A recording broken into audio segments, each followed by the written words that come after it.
Right. So welcome everybody. Thank you for coming to our single speaker series event. For those of you who have been here before, thank you for coming back. You're probably used to seeing Gina here. Our bureau has had some moving around recently.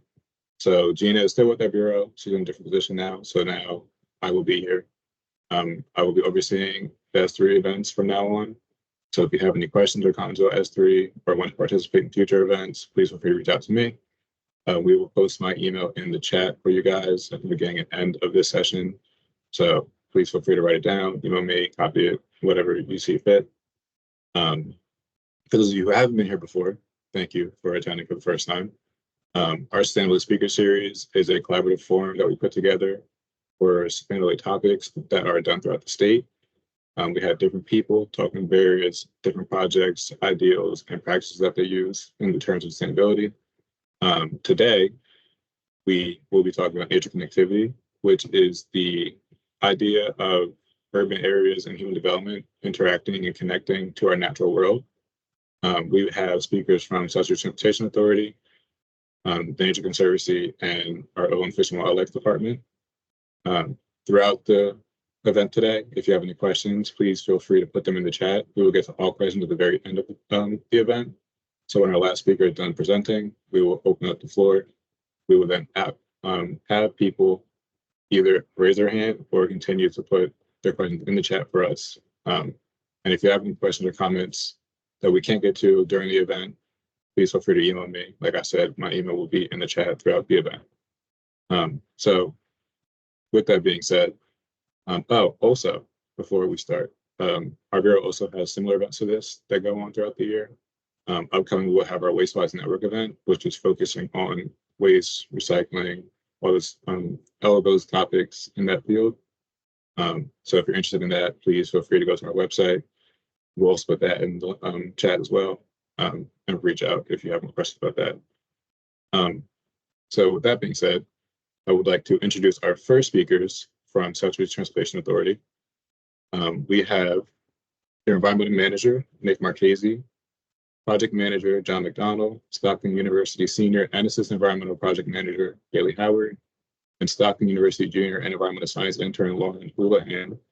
And today, they'll be speaking about their projects pertaining to wildlife crossings. Feel free to present. Thank you, Stephen. We're coming to you today from Stockton University. The authority has a environmental science internship program, and this is a great way for us to have our interns involved in this program. So we do appreciate being here. We appreciate the Department of Environmental Protection having us. And we're also excited to be speaking with the New Jersey Fish and Wildlife and Gretchen and Tricia from the Nature Conservancy. We're going to be speaking today about wildlife crossings under the Atlantic City Expressway and some of the different things that the authority is doing environmentally. The South Jersey Transportation Authority owns and operates the Atlantic City Expressway. We also own the Atlantic City Airport, and we maintain quite a few roads, Route 42, we maintain Route 30, Route 676, and we do that in conjunction with the Department of Transportation. Another thing we do is we also assist workers in unserved areas get to their employment, and we also provide bus service for diabetes patients for dialysis treatment. So the authority is involved in quite a few things more than just a road. Some of the history with the wildlife crossings under the expressway, I want to talk about when we were doing a widening project on the Atlantic City Expressway from milepost 8 to 31, it was the New Jersey Fish and Wildlife and the Pinelands Commission that recommended that these crossings go in where they went in. So South Jersey Transportation Engineers Department added the design to the project, and we completed it under the roadway through the sensitive area of the Pinelands Preserve. Now, the wildlife crossings are really an important part of the authority's Roadway Environmental Advancement Initiative, or we use the acronym READY. We've been planting wildflowers now since 2005 along the Atlantic City Expressway. And now we have over 40 acres that are planted. Since then, the program has expanded to include the installation of 125 bird nesting boxes, osprey platforms in the back bays of Atlantic City.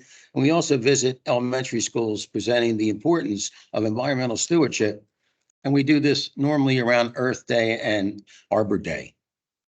The authority does maintain a Pinelands Interpretive Center at our Farley Plaza on the expressway at milepost 21. It's a walking path with a number of bird boxes, and there's multiple information about the DEP's stormwater program, as well as the READY program.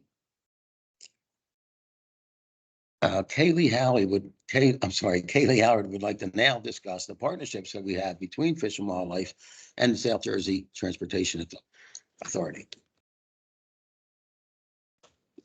Hello, everybody. As Nick said, my name is Kailey Howard, and I'm excited to be here to talk about my experience working with CHANJ on their wildlife crossing project. And I'm also excited to meet you all. During my time here at Stockton, I am now a senior, graduating in May. But during my time here at Stockton, I was introduced to the CHANJ program through my internship with SJTA my sophomore year. During my internship, working on their wildlife crossings was one of the highlights of my job. During their project, I got to regularly collect data from the motion triggered cameras that we have pointed at the culverts. For days that we scheduled data collection, it really was a whole day matter. It wasn't just like a 1 hour adventure. It was like our whole day. And what that looked like for me and my coworker at the time was we'd leave together at our office around 9 o'clock in the morning to meet with our itinerator. And our itinerator is our safety precaution on the road, and it protects us from the oncoming traffic. We drive together to our first location of the cameras, and once we got to the first location, we had to get around our fencing to actually access the cameras. Once we got there, had to unlock everything. There's about like 2 or 3 different locking mechanisms to make sure the cameras are like safe and they're not going anywhere. Once we did get to the cameras, we got to change the batteries and swap out the SD cards and eventually just put everything back up. While we were out there, we helped with maintenance as well. Because of the location of the cameras off the road, there's a lot of vegetation that just will grow and grow, especially during the spring and summer seasons. And these tall grasses and vines can kind of just trigger the cameras.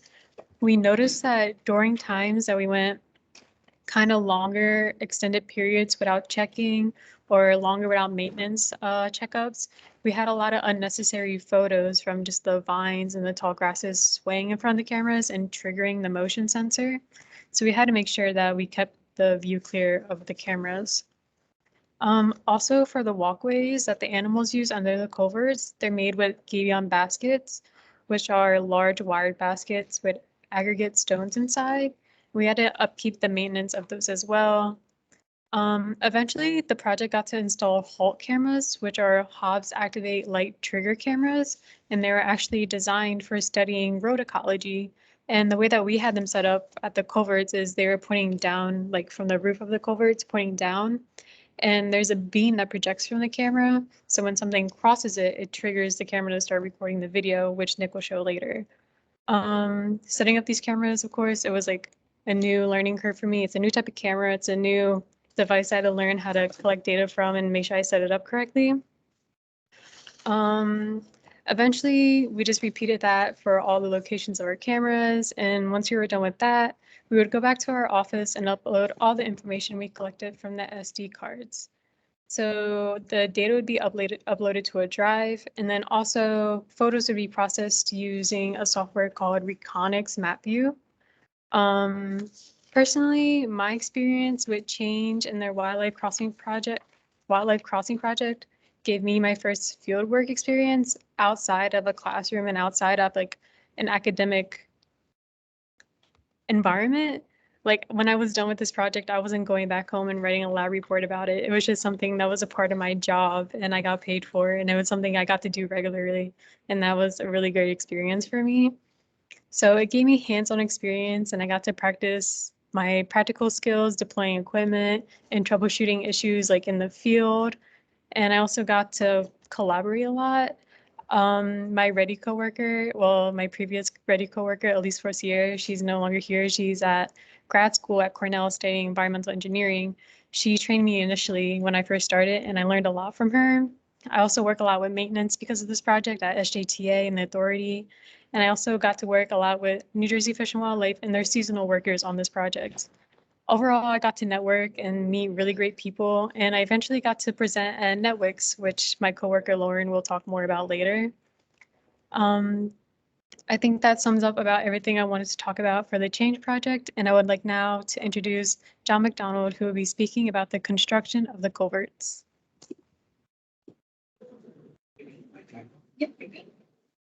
Hi, good afternoon. It's nice to see everyone. Around 10 years ago, the authority installed an optimal wildlife fencing solution to protect the animals of the animal species of the Makepeace Wildlife Reserve within the Pinelands Reserve. It's also called a wildlife exclusionary fencing. The authority installed 2.5 miles of this road ecology linear infrastructure in 4 lengths. That adds up to 10 miles of fence dug in 1 foot deep, 3 foot high. Of course, the fencing is animal safe. It incorporates water flow functionality and anti-climb and anti-dig technology. The fence is measured to extend beyond the habitat radius of the targeted species, and some are classified as special status species or species of special concern, such as a pine snake. There are 20 species of snakes in the pinelands. In the case of the turtles, it's a female that goes on the march to find nesting locations to lay their eggs, often crossing roadways. The fencing protects and leads them to safe crossings, avoiding a disproportionate loss of the females of the species.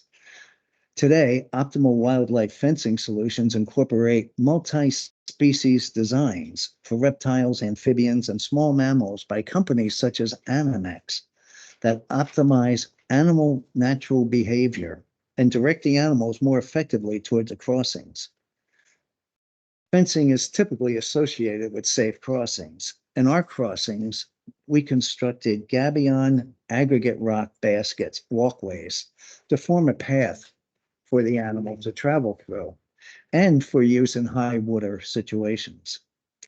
It was our work with the crossings that developed into a partnership with the folks at the New Jersey Fish and Wildlife and their Connecting Habitats Across New Jersey project called CHANJ. We have learned something about the CHANJ project from Kailey earlier and how our interns from Stockton University contribute to the effort by collecting, organizing, and submitted trail camera data for their research. In the next slide, you will see that our maintenance department provides essential roadway safety in the target areas by providing attenuators and safety warning lights and seeing that the pathways to the camera sites are clear. These areas are challenging because the interns are dealing with ticks, mosquitoes, steep drop-offs, and brush. And for the interns, it's a real look into the world of roadside ecology. And we at SJTA are beneficiaries of their efforts, from their youth and agility to the academic knowledge they bring from the university to their internships here at SJTA. And now we'll hear from Lauren Hoolahan, who can speak of her internship experiences at SJTA. Hello. Can you see, Lauren? Yes, thank you again for letting me speak. I've been an intern for about a few months since October of 2023, which I'm here to tell you about. So for the past 7 years, Ready has partnered with Stockton University to provide students with internship opportunities in environmental stewardship. Environmental interns like me help ensure that Ready's projects run smoothly, with our daily work varying greatly, both in the field and in the office. So we assist Nick and John in any way that they need. We provide endless research for current or future projects. We design any imagery that's used to spread word of Ready. We monitor avian nesting boxes, but most importantly, we assist in the establishment, monitoring, and data collection of our wildlife crossings. Perfect. We also attend conferences along with Nick and John to share information we've learned about habitat fragmentation and the necessity for more wildlife crossings in America, just like I am now. So utilizing student interns from Stockton not only provides environmental undergrads with that experience for their future careers, but it also helps boost READY's efficiency and it maintains healthy partnerships with the university. So one of the big conferences we attend is the Northeastern Transportation and Wildlife Conference, or NETWIC. In 2022, the authority co-hosted the 20th Biannual NETWIC Conference in Atlantic City, along with New Jersey Fish and Wildlife and New Jersey Department of Transportation.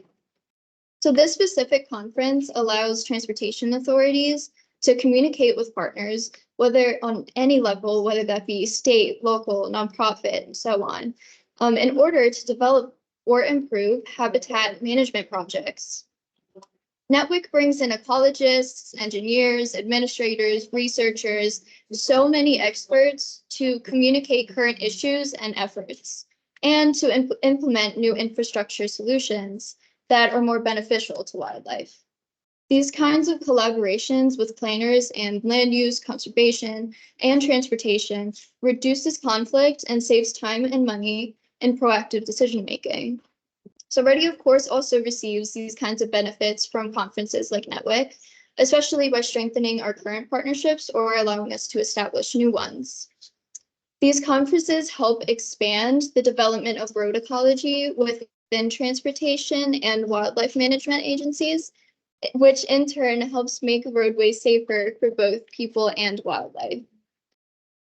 So as mentioned by Kailey, we primarily utilize Reconyx photo cameras for our data, but we more recently started using video footage on lower cameras, which Nick is actually going to show you some footage of. The HALT video cameras used in our crossings were supplied by Animix Fence before the 2022 NETWIC conference, which allowed us to capture the small crawling animals in addition to the larger animals that use the culverts. In 2022, Animix had actually come all the way from England just to personally assist us in fencing repairs and installing newly designed fencing approved by Fish and Wildlife. So New Jersey Fish and Wildlife was able to use this video data that we collected, and they shared it with 18 states and 4 Canadian provinces at that conference.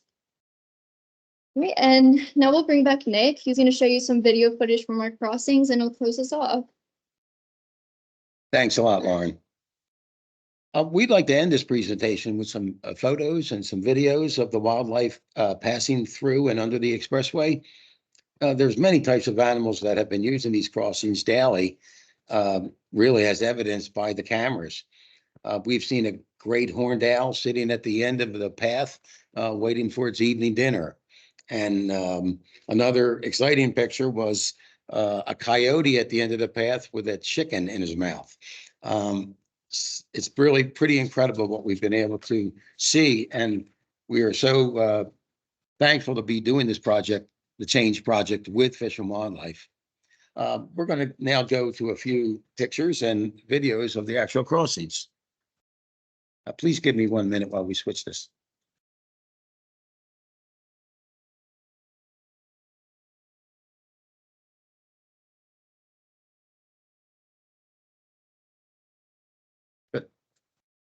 So here we see a few deer under the passing, and you can kind of see where the shelf exists beyond that, under the bridge. The wildlife fencing stops at the abutment of the bridge, and the animals are able to then cross on that shelf there. You really can't see it in that picture. Here we see a rabbit, and basically he's almost averting the path, but looking down there to possibly try to go on it. Another picture of a deer getting fairly close to the camera. This is a picture of a cat. You really can't see him that well, but he's right in that corner. Yeah. And again, this is one section of the crossings where we actually construct this a little different. These are actually concrete. It's a concrete shelf, but because it's actually in a stream, we put concrete bags there, and they've actually made the path on that one culvert. We actually have 3 different culverts that crossed the east and westbound sides of the lane. Here's a few fox that are making the crossing. Here's a picture of that owl that I mentioned. It's a little hard to see, but pretty incredible that he found that spot and knows that animals are crossing. It not only is saving lives, but it's feeding animals, I guess.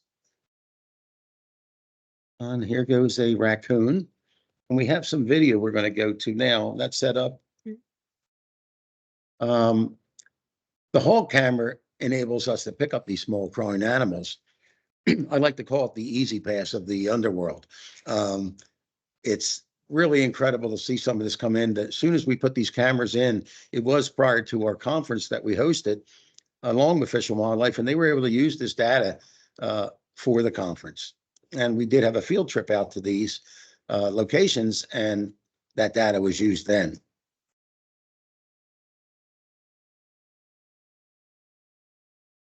We've had snakes, but we're still waiting to see one of the pineland snakes.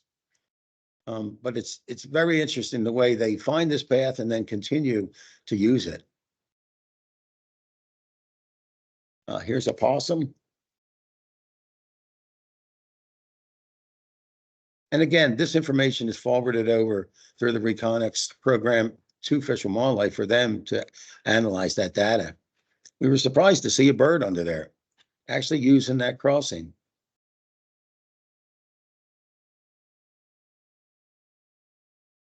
Diamondback turtle. And I think we end off with a rabbit.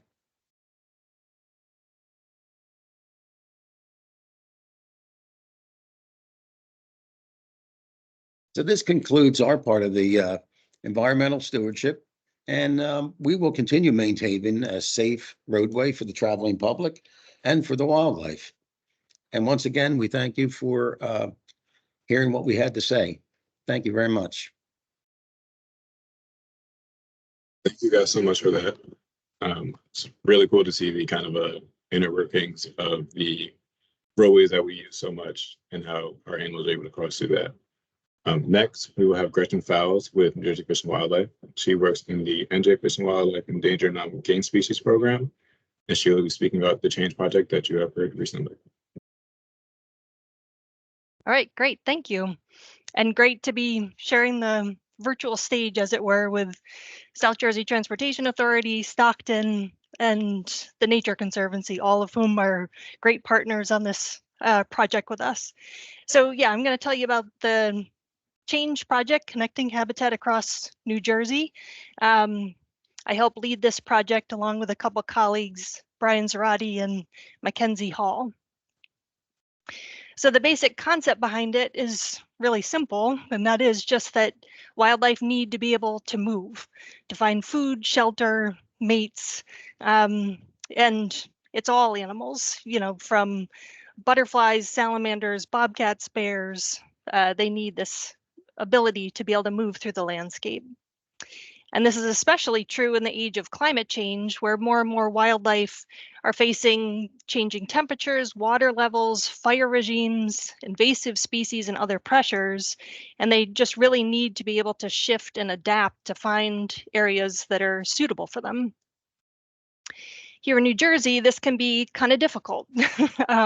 We have the densest human population of any state in the country and steady urban growth to show for it. That map on the right starts out with in gray is urban areas in 1986, and then the subsequent years, the red is the increasing urbanized areas. So we have a lot of urbanization for wildlife to try to be able to navigate through. In addition, we have a very dense network of roads, including many high volume roads, and those are shown in the map on the right there in red. Those high volume are ones that are over 10,000 vehicles a day kind of mileage. So similar, the Atlantic City Expressway certainly is one of those. And that just makes it challenging, for wildlife to be able to cross without some modifications being made. And those high volume roads, particularly across all taxa of wildlife, there's a number of studies that have found that they're just seen as a true barrier, that wildlife don't even really attempt to cross them anymore. And we've had some bobcats collared up in northern New Jersey. Each of the colors represents a different bobcat that we've had collared for about a year's time. And if we zoom into, well, just this map, I guess you can see their home ranges in relation to those major roads, and how they really seem to, the roads dictate where those home ranges stop in a lot of cases. And if we zoom into one of those bobcats, this is a female by Route 15 up north that we had collared a couple years ago, and we animate her movements, you can see how she just kind of butts up against that road, and that's very much dictating her range of movement. On a positive side, New Jersey has done a really great job of preserving land. Nearly a third of the state is preserved, which when we give presentations like this in other states, they're always really surprised about. But yeah, New Jersey's done a fantastic job. And we're just at this point now where we need to make sure that those preserved areas aren't left as isolated islands, but instead are part of a connected network of land.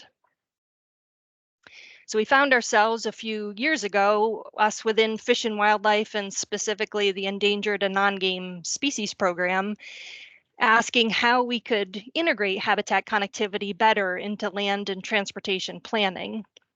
And our solution was this CHANJ project, because it became clear that what we really needed were some transparent, accessible planning tools to help make informed decisions about habitat connectivity.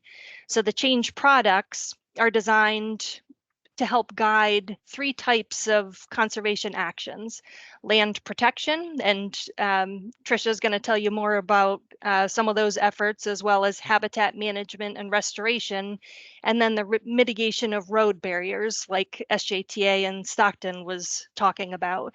And it's really the need for all 3 of these actions to take place to create a more functionally connected landscape. So the CHANJ products can be found on our CHANJ website, which we have the URL there and the QR code. And if you go to the main site, you can see our 2 main CHANJ products. There's a guidance document and interactive mapping, and the 2 products are linked together. So I'll show you a little bit about each of those. So starting with the guidance document, it has a number of chapters within it, including some good intro material about why habitat connectivity is important and challenging in New Jersey, has our mapping methodology.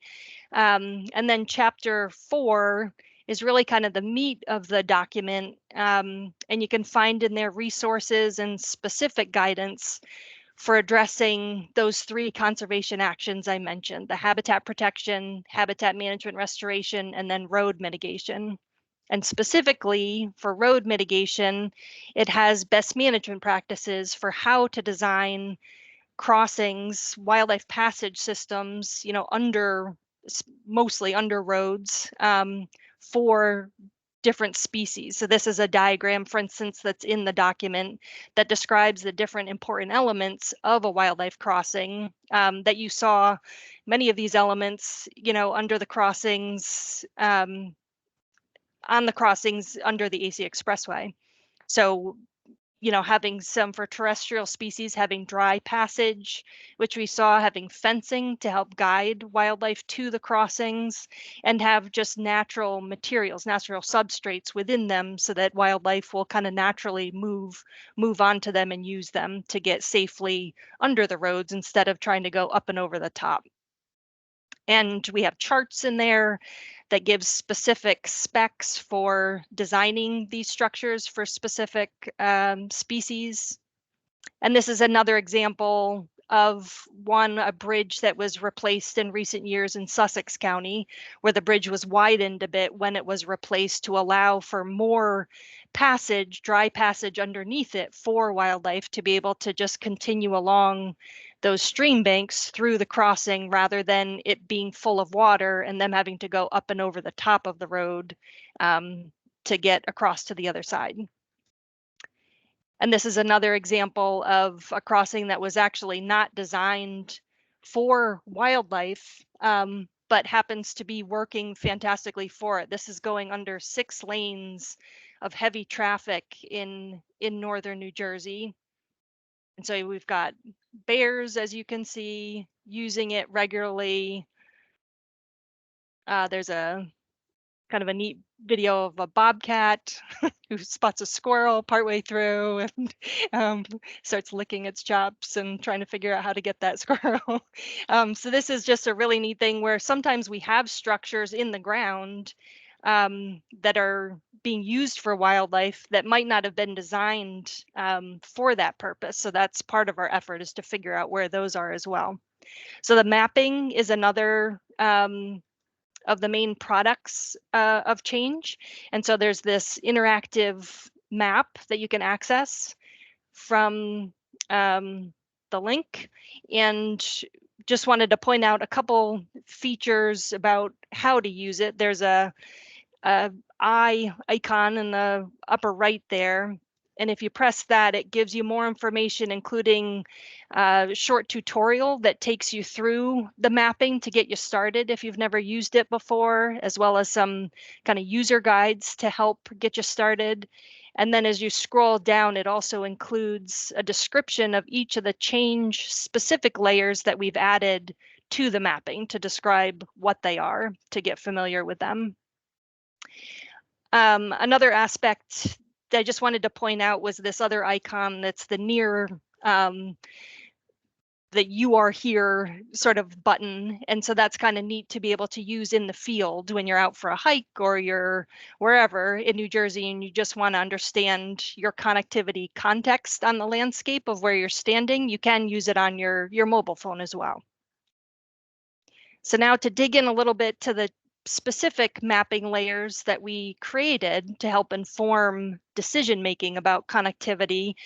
These are the kind of foundational layers, the CHANJ layers. So on here we have, this is in central New Jersey, a spot in central New Jersey, and the green areas are core areas. So these are contiguous areas of natural land cover. And then these corridors in the different shades of brown are continuous swaths of habitat that connect those cores to each other. And then within both of those, there are some road segments, a little hard to see in this map, but they're gray and black. And they just represent segments of roads within cores and corridors that don't have urbanized land on either side. So the idea is that they're a good starting point for thinking about road mitigation, because we wouldn't want to create a wildlife crossing where there's habitat on one side and a parking lot on the other side, for instance. So those filters, that layer filters those out. And then lastly, in kind of the lime green within the corridors are what we call stepping stones. So these are just kind of smaller core habitat areas, so intact habitat within corridors. And these kind of stepping stones have been shown to be really valuable for climate change adaptation, for instance, for a lot of species, to be able to at least get to these intact areas as they're trying to move through the landscape. And then if you click on a core or a corridor in the mapping, a little info box comes up with some information, and then there's a link at the bottom, and that takes you to the section of the guidance document that talks about habitat protection and management. So you can go right there for some of the resources and guidance. Similarly, with a road segment, if you clicked on a road segment, there's a link at the bottom of that pop-up box that takes you to the section of the guidance document that I mentioned that has the best management practices for how to design wildlife passage systems. And now to add in a few more layers, we've also have in the change mapping preserved land, which is in yellow.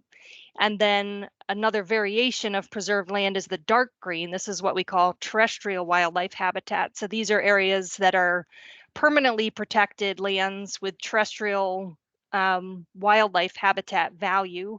And so it takes out kind of the ball fields and some of those elements out of the preserved lands to just give you a more focused look at areas that are preserved with wildlife in mind. And then the last layer I have on here is called a NAC layer. That stands for North Atlantic Aquatic Connectivity Collaborative.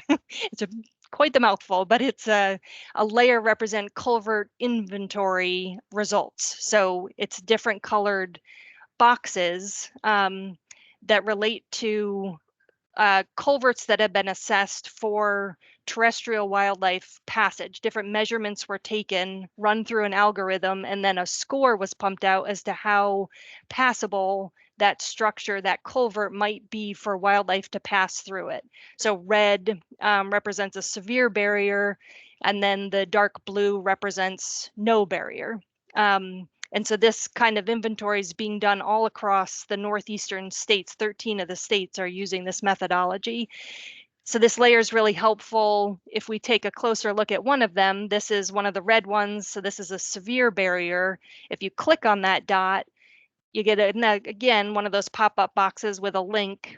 And then that link takes you to the regional database where it gives you all the measurements that were taken for that culvert, picture of the culvert, so you can understand why this would be classified as a severe barrier. There aren't many terrestrial wildlife species that prefer dry land that are going to cross through that dark water-filled culvert. So then putting this all together, we can see that that culvert is within a core habitat area that we've mapped, and it has preserved land and even terrestrial wildlife habitat preserved land on both sides of it.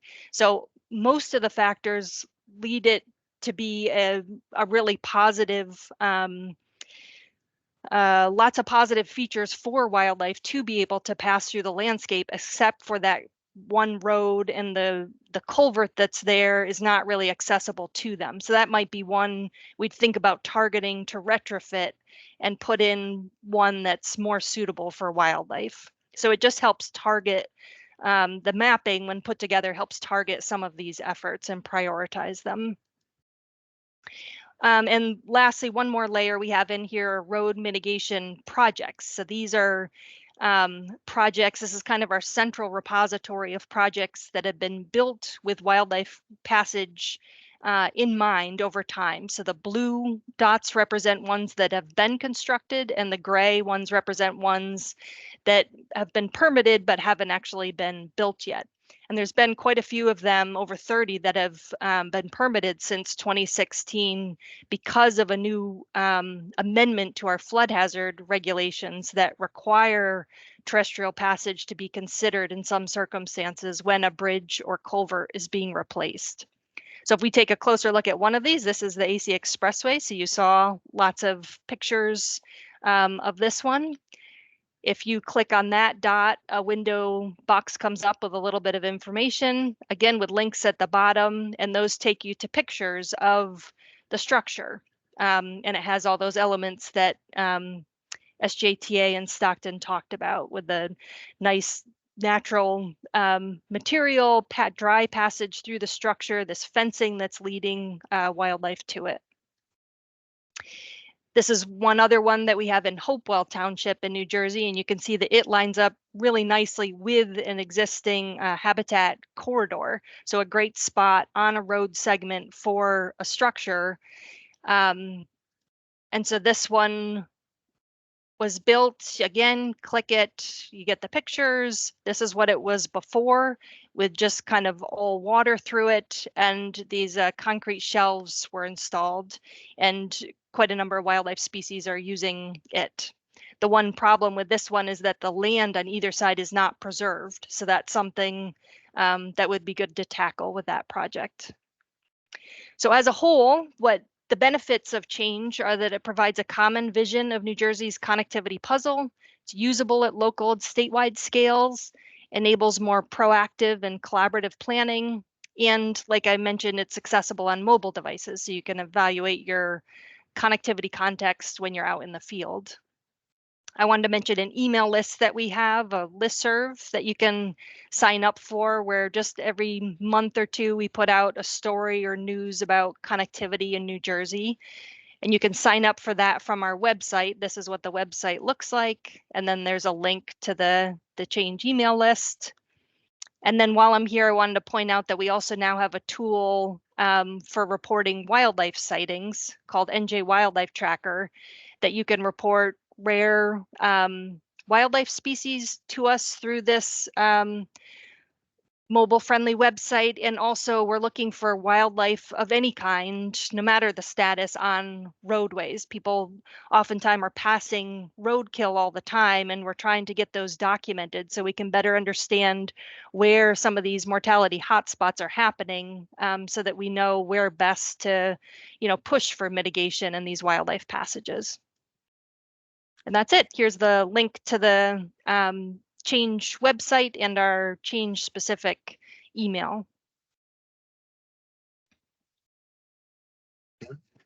Thank you so much, Gretchen. Sure. Really cool to see the connection between availability on the phones and mobile sources that people can use. So next, for our last speaker of the day, we have Tricia Aspinwall with the Nature Conservancy. She has been with the New Jersey chapter of the Nature Conservancy for 3 years and has worked in conservation in New Jersey since 2003. Tricia is TNC's Land Conservation Manager, directing TNC's land protection work focused on NJ Appalachians and Bobcat Alley, with a goal of permanently preserving the connected landscape of climate-resilient forests in northwest New Jersey. Tricia also leads TNC's work on the Nature Conservancy NJ Conservation Blueprint. And today, Tricia will be speaking on TNC's Bobcat Alley project.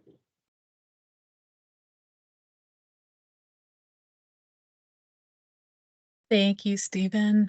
It's really an honor to be here with my amazing colleagues at ENSP and SJTA. Are you seeing my presentation?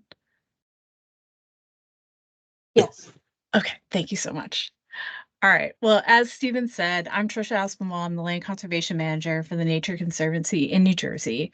TNC is a global organization with a broad mission to conserve the lands and waters on which all life depends. Really big mission. We do a lot of great work all over the world, but today I will focus on our work here in New Jersey, where TNC has protected over 61,000 acres. TNC's main strategy to advance connectivity for plant and animal species is by advancing our land protection goals.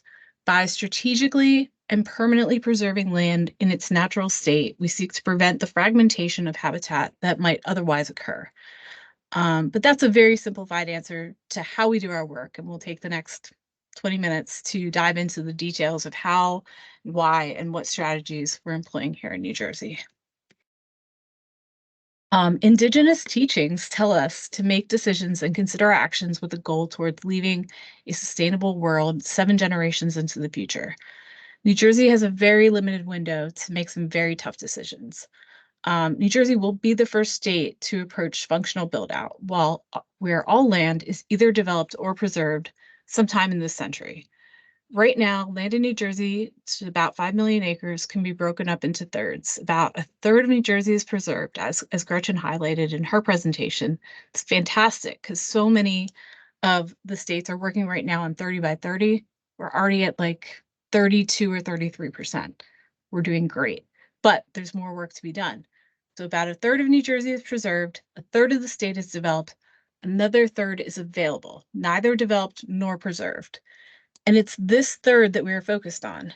Everything you see here on the New Jersey Conservation Blueprint is ranked because it falls into that category of neither developed nor preserved. We need to plan now to be sure that the most important landscapes left in New Jersey are identified, prioritized, and that we can make the best effort possible to see these landscapes preserved. We need to act now to be sure those lands are not only preserved, but further that they form a connected landscape of lands that support a diverse population of plant and animal species. So how do we prioritize what lands to protect? New Jersey Conservation Blueprint helps us to quickly and visually make landscape scale decisions. Blueprint's science-based models incorporate factors such as water quality, rare species, climate change resilience, and habitat connectivity using Gretchen and ENSP's CHANJ data is a major factor in prioritization. The highest ranked lands are shown here in purple and dark blue. Developed lands are masked out, so we aren't looking at land with structures, and preserved lands are excluded so we can see where we need to work to make connections. Migration patterns on a continental scale show how important the Appalachians are to habitat connectivity. Fragmentation is a threat to these connected landscapes. In a home rule state, there's very little coordinated planning for development. Development pressures and the rateable chase often cause situations that create a conflict for the most appropriate land use. Housing developments may have slowed, but warehouse pressure is intense and other pressures, and local governments are working hard to balance budgets. Like I've been saying, we must work now to identify the most important lands left to preserve in a connected landscape while we still have the opportunity. Zooming in back into New Jersey, into our New Jersey Appalachians and Bobcat Alley, you can clearly see how our state plays an important role in species movement on a continental scale. New Jersey is an important pinch point for the longer migrations, and our road network fragmentation threatens even the smallest migration patterns. For example, salamanders crossing roads. I think that's happening right now, or maybe a couple weeks ago. Bobcats, our cute and fuzzy mascot, also need large ranges to fulfill their species, but they're also an umbrella species. When we protect bobcat habitat, it also protects the habitat many other important species from bears to butterflies. And you really saw that with Gretchen's presentation. She showed how bobcats are moving around, and I thought that was phenomenal data. I got to get that from you, Gretchen, because that really makes the argument very clear as to, how bobcats, they're great and they're cute, but they're also a great example of how species need to move to fulfill their life cycle needs. I think we found that they need to travel up to 7 miles a day to survive. So connected landscapes are critical for many species, including bobcats, to satisfy their needs now and to help them adapt to changing climate conditions. I meant to move that slide. We'll get to that later. Unfortunately, research has shown species are not thriving in North America. Species abundance levels are way down. In addition to preserving connected lands, we must identify and preserve lands that have the characteristics needed for plant and animal species to adapt in the face of a changing climate. Dr. Mark Anderson's Center for Landscape Conservation Science predicts that species are moving north and west. His resilient and connected network, something we refer to quickly as RCN lands, are those identified to be the most climate resilient because data shows that they have the characteristics to be able to support the adaptations that plant and animal species are likely to need as the climate changes. TNC has found that species are generally moving north and west and upslope, reacting to changing climate conditions. If we can adequately conserve a variety of connected microclimates, we can conserve nature's stage by allowing space for species to adapt. This climate resilience data is an important criteria for the Nature Conservancy and is reflected in the science that went into the development of the Conservation Blueprint's ecological model. When we use Conservation Blueprint models to closely evaluate these focal landscapes, we look closely at vulnerability and opportunities. In our expanded Highlands focal landscapes, we added project areas. I skipped a step there. We originally were focused just in this Bobcat Alley, which is the connection between the Kittatinny Ridge and the Highlands, but we expanded our Highlands focal landscapes to add project areas that are highlighted in orange here to focus on protecting a particularly vulnerable landscape to fragmentation. On the Kittatinny Ridge, we're focused on increasing the buffer to the ridge, protecting more of that unique ridge and valley landscape. The Southern Highlands are comparatively to the Northern Highlands still very vulnerable to fragmentation. So we are now looking at 3 focal landscapes to focus our protection work. The Kittatinny Ridge connecting Pennsylvania to the Shawangunk Ridge in New York, which is part of our Central Alps. The Highlands region, which also starts in Pennsylvania, extends through New York, across the Hudson to Connecticut. And also Bobcat Alley, our original focus area, is the critical connection there between the ridge and the Highlands. These focal landscapes guide where we are focusing our efforts to protect the most climate resilient lands and the lands with the best potential for habitat connectivity. We also use conservation blueprint models, priority models, to plan for land protection on a regional scale. We're currently working on piloting a regional partnership, began with an analysis of highly ranked vacant lands in the conservation blueprint ecological model. Looking at ownership patterns, we have identified over 18,000 acres in connections that we could possibly add to state land holdings. We have longer-term goals for building our original Bobcat Alley. To date, with partners, and they're populating in, we have protected 1,755 acres in our original Bobcat Alley corridor, with the region about 46% preserved now. And as I mentioned, we are now expanding our focus to better align with TNC's Appalachian goals as a whole. So we have a newly reimagined Bobcat Alley to triple the size of where we're focusing our efforts to now 96,000 acres as opposed to the original 32,000. And this is exciting because this is our new Bobcat Alley, the whole thing. As I mentioned, this new focus still prioritizes the original Bobcat Alley while allowing us to be more aligned with TNC's global goals as a whole. Our goal here in New Jersey is working with partners to protect an additional 20,000 acres in this expanded Bobcat Alley, resulting in 50% of the landscape being permanently protected. Not just 30 by 30, we want to try for something like 50 by 50 because we're New Jersey and we are better. We can also do more than just land protection to advance habitat connectivity goals. We also have the ability to create safe road, bridge, culvert crossings for species by proactively planning with a regional lens. We can best plan for species, for places that both people and species can thrive without being on top of each other. And you heard a lot about that already from the experts that are doing that work with Gretchen and SHTI.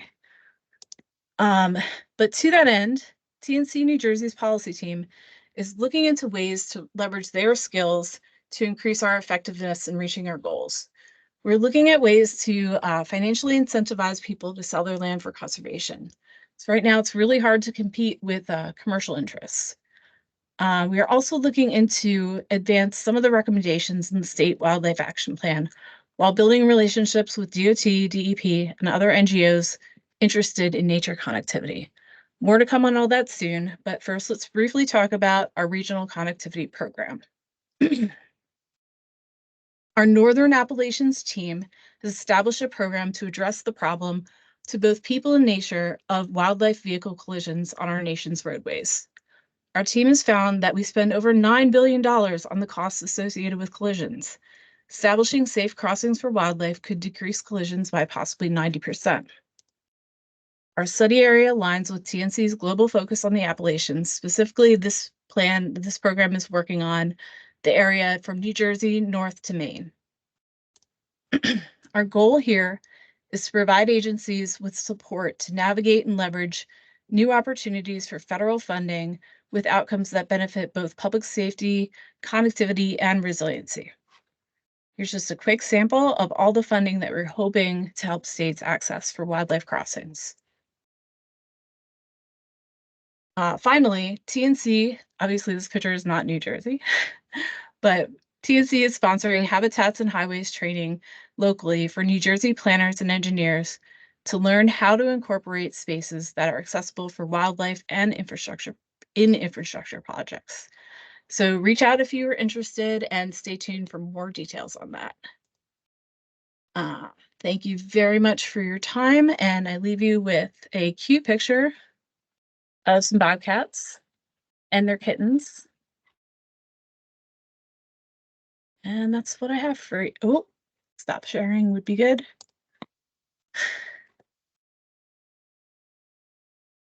Thank you so much. So much. Thank you.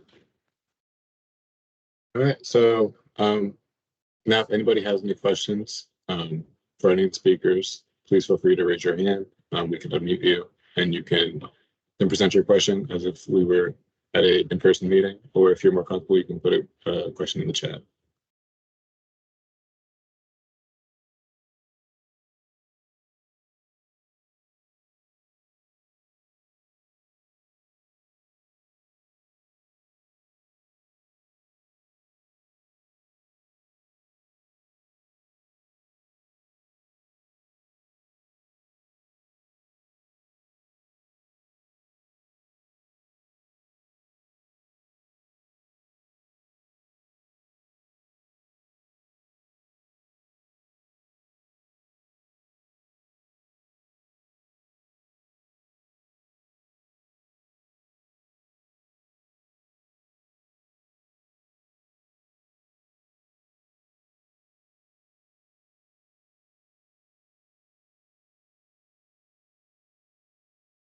While we're waiting for questions to come in, I'll just add that this has been recorded, and the recording and the PowerPoint presentations and all the speakers' contact information will be sent out.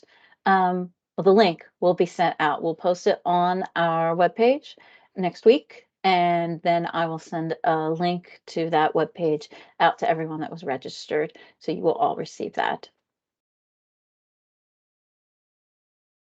And anyone who wants to ask a question live, you can just raise your hand by clicking on the button at the top with your hand, with the hand that says raise.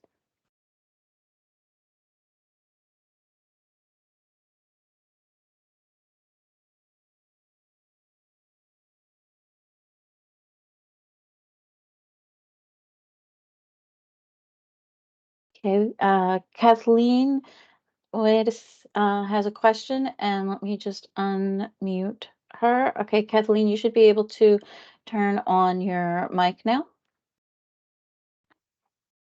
I'm able to now do that. Thank you. I really enjoyed the presentations today. I guess if I did have a question, I know that I think with the presentation regarding tracking certain animal species, and I guess in regards to roadkill, are there certain methods you might give to someone who's driving along to maybe avoid a roadkill incident, or I guess just how to be a safer driver overall, just to make sure that an incident like that doesn't happen in order to protect these different species? Sure, yeah, it's tough. I've been in situations, myself where, an animal darts out and you just have no chance to react. But it's like any other safe driving technique, I think. The more,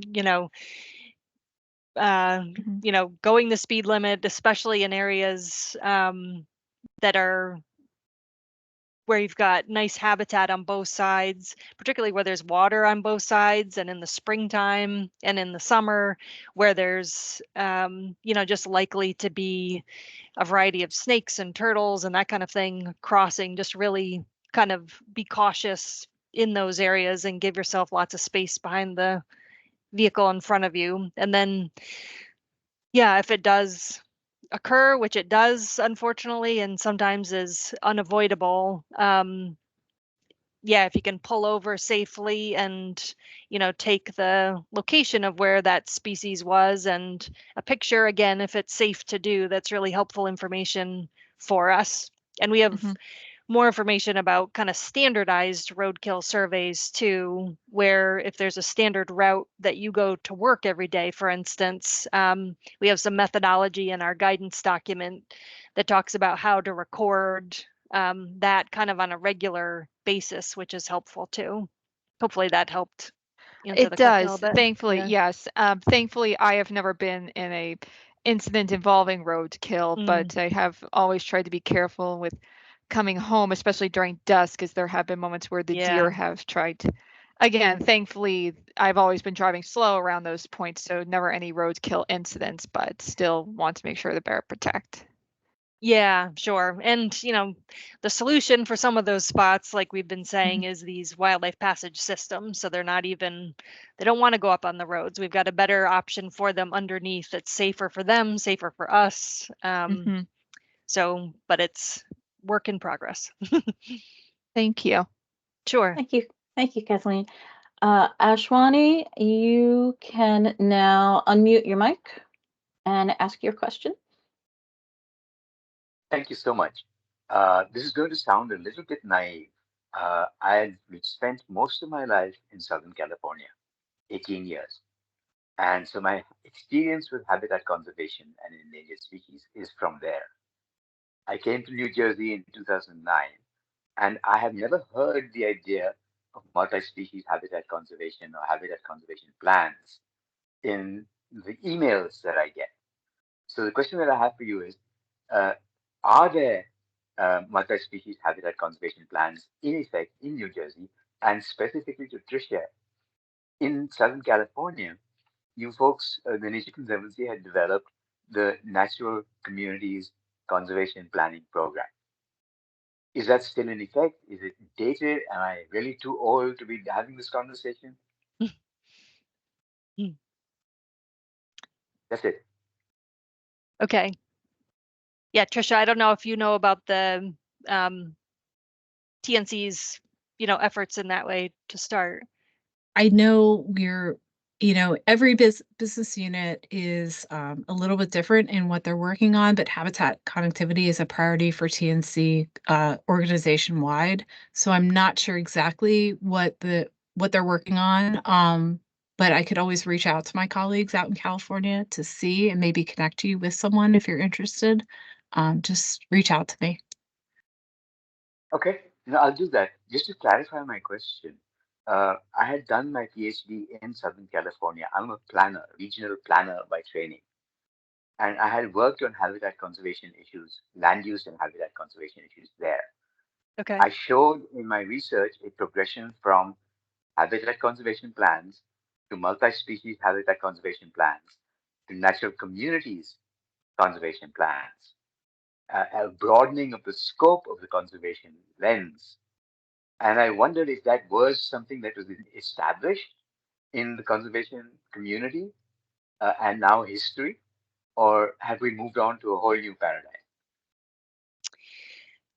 Yeah, it's a good question. I mean, the CHANJ mapping is a multi-species conservation plan in some ways. It's not species specific. It wasn't built with a couple species in mind, but it was meant to capture the needs of all terrestrial wildlife species, at least, from salamander to the black bear. And the idea is similar to the habitat conservation plan, to help preserve and restore these areas, and particularly the connectivity, the functional connectivity, between them. We also have, in the world of fish and wildlife action plans are a big effort in the past few years, and it's tied to our federal funding that we receive, especially endangered and non-game species programs. And so within that, it's very kind of particular guidance about the threats and actions needed across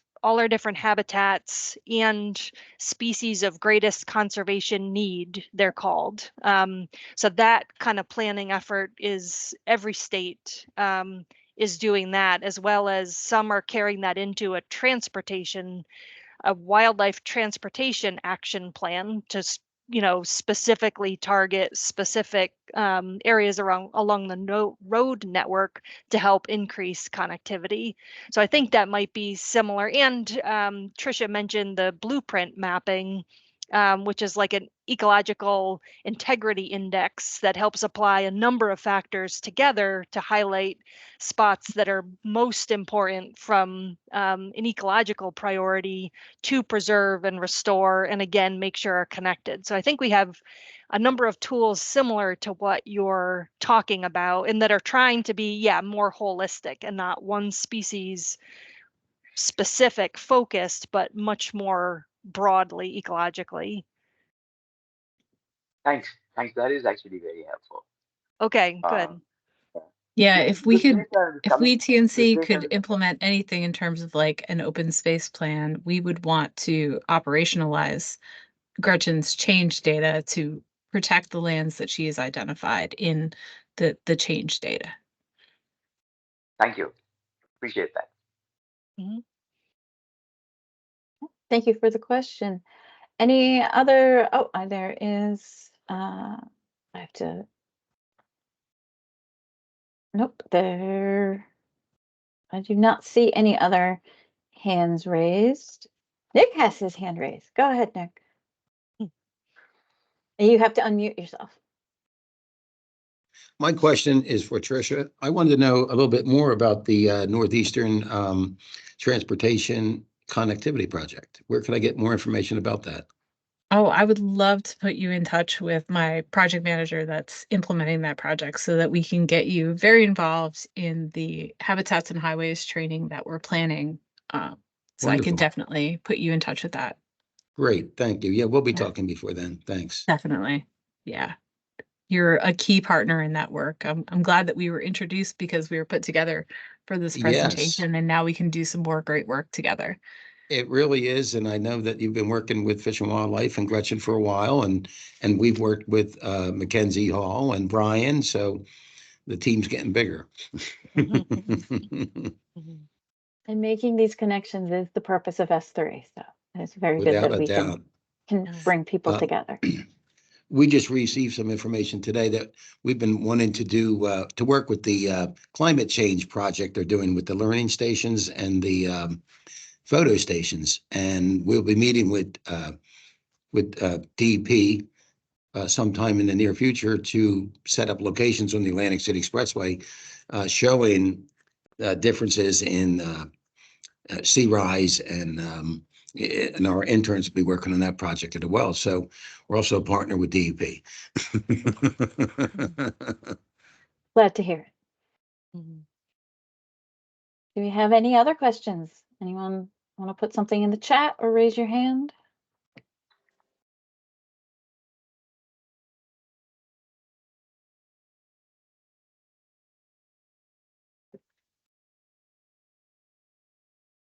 All right. Well, if there's not any more questions, thank you guys for attending. Thank you, speakers, for coming and speaking and giving presentations today. If anybody has any questions or any comments about S3 or the presentation today, or would like to participate in future events, feel free to reach out to me. My email is in the chat, like I said earlier. And if you're interested in our future events, either S3 or WasteWise or anything else that we have on our website, please feel free to look at our website as well. We keep updating it all the time, so there will be new information on there everyone like soon, hopefully. But thank you again for coming, and talk to you guys later. Great, thank you. Thanks, Stephen. And thank you, Robin. Thank you, everyone.